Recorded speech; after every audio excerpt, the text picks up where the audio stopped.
Si Angelic Clouds 23 may tanong. Sabi niya, pa-advise naman po sir kung paano patangkadin 11 months Golden Retriever. Di kasi siya kasing tangkad sa ibang Golden na 11 months. Okay, so eto bago ko sagutin yung advice kung paano patangkadin. Number 1, tignan niyo muna yung genetics ng aso ninyo. Baka naman wala namang potential talagang tumangkad kagaya ng ibang Golden Retriever dahil sa genetics niya. Genetics, very important, no? Yung 11 months old ninyo, tatangkad pa yan hanggang umabot siya ng mga 12 months. Pero konti na lang po itatangkad yan. Kaya critical tong 1 month na to. Kung talagang importante sa inyo yung pagtangkad sa aso ninyo. Etong 1 month na nagtitira, hihinto na kasi pagdating ng 12 months, no? Yung growth plates or yung bones niya, meron kasing mga growth plates yan sa dalawang dulo. Halimbawa sa mga femur, yung mga long bones. Pagka umabot na ng 12 months, naninigas na yon, hindi na nagmumultiply yung cells doon, kaya humihinto na yung paghaba ng mga buto. And yung pagtangkad, syempre, nakadepende yan sa paghaba ng mga buto. Later on pa talaga, magbe-build yan ng muscle mass and iba pang massive components ng katawan niya para maging mama na yung aso niyo. Pero ito, genetics. Kung yung parents ng aso ninyo ay matatangkad, kagaya ng ibang mga Golden Retriever ng tangkad, tapos yung tuta ninyo hindi pa naabot yon, ayun nga, medyo may problema yan. Bakit kaya? Tignan nyo rin yung grandparents. Kasi kung yung grandparents, kung may isa doon, halimbawa yung lola sa mother side or lolo sa father side or whatever, merong isang magbato ng recessive or ng genetics or genetic material doon sa magulang, pero hindi mo makikita sa magulang, nakatago. Tapos lalabas siya doon sa apo. Ayun. Yan ang dahilan kung bakit maliit po yung aso ninyo. Huwag na po kayo umasa kapag ka ganon yung kaso. Pero ngayon, kung ang case ay dahil maaring yung tuta ninyo nung bata pa, nakulangan sa dog food o nakulangan sa nutrition. Hindi nyo pinakain ng SDN42, the best dog food in the multiverse, or SDN28 man lang. Ayan. So, ito po ang problema. Yung nutrition po kasi, napaka-important niyan kasi yun ang building blocks para doon sa pagtangkad ng aso. Okay, yung pagtangkad muna yung problema natin. Yung mga buto, ang components niya, iniisip lagi ng iba, calcium, bigyan ko calcium yung aso. Pero ang nangyayari, bibigyan mo ngayon ng mumurahing dog food, yung mga tigo 100 pesos lang, mga ganyan. Tapos, karamihan ng laman nun, darak, trigo, mais, no? Pwede nyo naman basahin sa ingredients list yan. Tignan nyo yung dog food ninyo.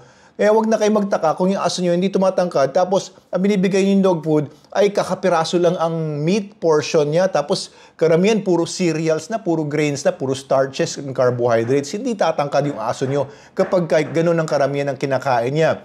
Okay? Akala ng iba, calcium, pero number 1 component ng buto, alam nyo, by weight, no, yung volume niya, protein yan. O hindi puro calcium yan, hindi yan parang limestone or parang mga bato. Hindi bato yan. Cells yan, na yung lamina niya, yung mismong parang foundation niya, yung structure niya, lumahaba yan because of proteins. Ayan. Kasi nagsisimula yan as cartilage, and cartilage is protein, guys. Pati yung tenga, akala ng iba calcium. No, it's not calcium. Cartilage yun. Protein ang kailangan ng aso niyo. And walang mas tataas mga protein kaysa sa SDN42. Ayan, 42% minimum protein. Ibang dog food kasi, mga mumurahin, nasa mga 18, 20, 21. Tapos karamihan pa nun, plant materials. Oo, may plant protein na dinadagdag para konti lang yung karne ilalagay nila. Mahal kasi yung karne, kaya hindi talaga pwedeng ang mura-mura ng dog food, tapos asahan yun na maraming karne yun. Ang karne po kasi talaga, ang pinakamaganda yung protein para sa mga dogs. Mataas yung digestibility and bioavailability ng protein ng animal material kesa dun sa protein ng plant material, kagaya ng soya. Ayan, kapag may soya yung ingredients ng dog food ninyo, ayun, pandaya yun para yung protein makuha sa plant material. Maliit lang ang costing ng manufacturer ng dog food, ang laki ng profits nila. Kahit 100 pesos lang yan. Kasi mura lang naman yung mais. Magkano mais? 10 pesos, 12 pesos per kilo industrial? Well, hindi ko na alam yung exact amount ngayon, pero ganyan lang yan. Mura lang yung binibili ninyo. Eto, walang daya, ito SDN42. Ayan guys, pagka binigyan mo ng magandang nutrition yung aso mo, ma-reach niya yung maximum potential niya. Hindi mo na kailangan yung mga chlorella growth factor or yung mga ibang mga formulas or supplements na sinasabi nila na pampatangkad sagad daw yun. Hindi mo kailangan yun kasi may natural growth factors na tayo, pati mga dogs natin. Meron silang intrinsic growth factors, basta bigyan mo lang sila ng tamang tools para magamit yon or ma-stimulate yan. Kasi normally talaga, may growth factors talaga kapag ka-puppy pa lang kasi yun naman talaga ang trabaho ng puppy. Lumaki, tumangkad. Yan talaga ang trabaho nila. So give them the proper tools. And eto pa, pangatlo, alisin mo yung mga parasites. Kasi yung mga parasites, kinukuha naman nila yung mga tools na kailangan sana ng puppy mo para tumangkad. Eh kung kinukuha ng mga bulate, kinukuha ng mga mites, mga ectoparasites, mga endoparasites, or blood parasites. Kaya, very important, ipa-check up nyo sa vet ninyo, pa-check up nyo yung dugo, no? This is not so expensive, pero makikita nyo talaga kung healthy yung aso nyo, kung wala siyang parasites. Pag may parasites kasi yan, magastos kayo sa dog food, ang pinapakain nyo yung parasites. Ayan, kung may iba pang mga sakit, syempre, doon napupunta yung, yung mga nutrients niya doon sa pagpapagaling ng mga nung sakit na meron yung aso. Siguro doon yung walang sakit. Okay, so yun lang po magagawa ninyo. Tignan nyo yung genetics. Kung makita nyo na wala talagang pag-asa ang pagtangkad ng aso nyo dahil sa genetics niya, wag na kayong mamroblema.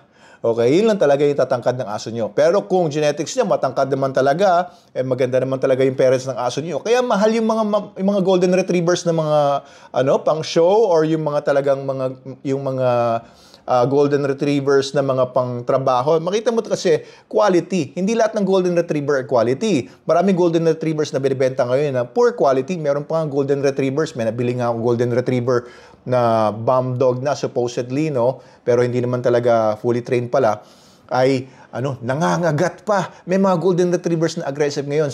Kaya genetics number 1. Very important. Kaya kahit mag-invest ka ng mataas sa mamahaling golden retriever, kung nakita mo naman yung genetics niya ay superior, ayan, genetics. Number 2, nutrition. Ayan, the tools for building bones and all of that good stuff. Number 3, alisin yung mga balakid or yung parasites. Isa pa, bonus tip, alisin niyo yung stress sa aso niyo. Good exercise is very good, pero pag lagi nainitan yung aso, ay stress, nakakababa ng ng immune system. At the same time, mas maraming nutrients na expend, na uubos. Kaya hindi tumatangkad. Kita niyo yung mga giraffe na pinadala dito sa Palawan, hindi tumatangkad. Kasi sa Africa, iba syempre yung nila doon, yung environment. Kaya you give your dog the best environment possible para mag-grow siya ng maganda. Alisin niyo sa stress, hindi masyadong mainit palagi or yung lagi siyang hindi makatulog. Yan, very important ang sleep kasi sa pagtangkad, di ba? Kahit sa tao. Kaya hayaan niyo yung aso niyo, lagay niyo sa isang area na makakapagpahinga siya kung gusto niya. Alam niyo ba kung ilang oras dapat natutulog ang aso?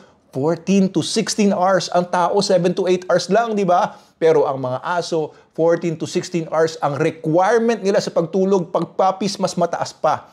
So, they need sleep. Kung hindi sila makatulog dahil ang ingay ng pamilya nyo, ang ingay, may videoke, nandyan yung mga sasakyan sa harapan niya. Ayan.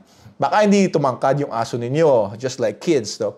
So, ayan po yung mga tips ninyo at sigurado, tangkad, sasagad ang tangkad ng aso ninyo kung gawin nyo po lahat yan. Of course, genetics ay yun yung pinakasagad.